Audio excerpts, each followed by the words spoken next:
Rigoberta Menchú,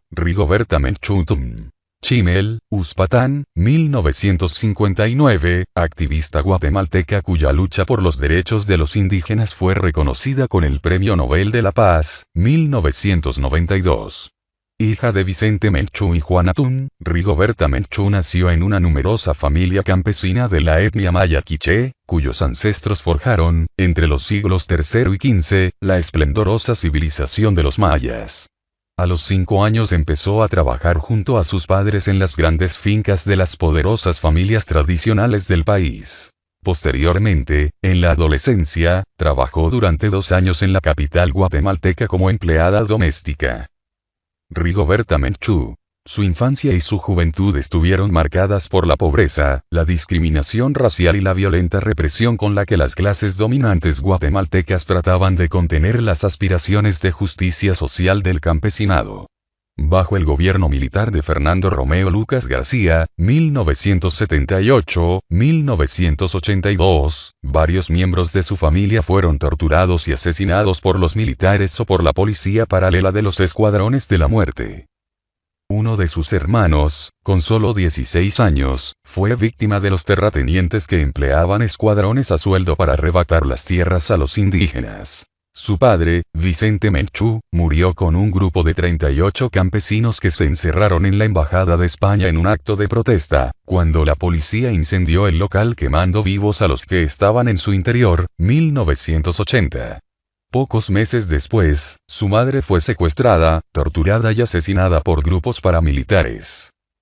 Mientras 2 de sus hermanas optaban por unirse a la guerrilla, Rigoberta Menchú inició una campaña pacífica de denuncia del régimen guatemalteco y de la sistemática violación de los derechos humanos de que eran objeto los campesinos indígenas, sin otra ideología que el cristianismo de matices revolucionarios de la teología de la liberación. Ella misma personificaba el sufrimiento de su pueblo con notable dignidad e inteligencia, añadiéndole la dimensión de denunciar la situación de la mujer indígena en Hispanoamérica.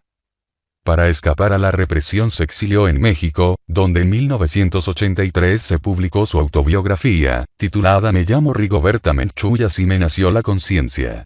La activista relató en este libro su historia personal y la de su comunidad indígena a la antropóloga Elizabeth Burgos.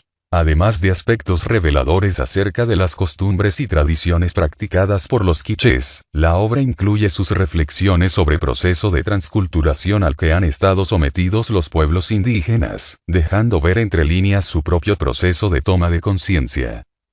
Rigoberta Menchú. Rigoberta Menchú recorrió el mundo con su mensaje y consiguió ser escuchada en las Naciones Unidas. En 1988 regresó a Guatemala, protegida por su prestigio internacional, para continuar denunciando las injusticias, pero fue detenida en el mismo aeropuerto y obligada a abandonar el país. Regresó nuevamente en 1991 para asistir a un congreso que reunió diversas comunidades indígenas de América.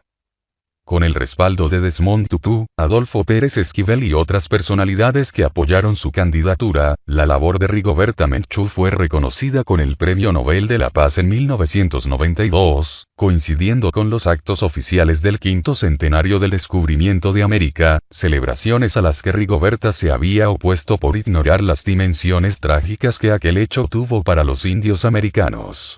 Solo un guatemalteco, el escritor Miguel Ángel Asturias, había recibido el galardón de la Academia Sueca con anterioridad.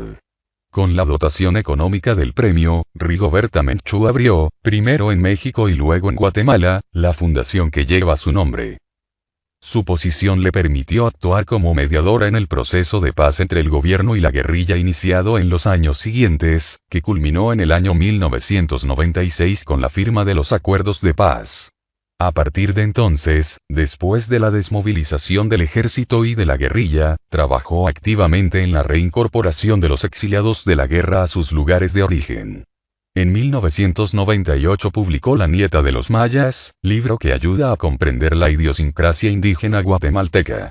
Ese mismo año fue galardonada con el Premio Príncipe de Asturias.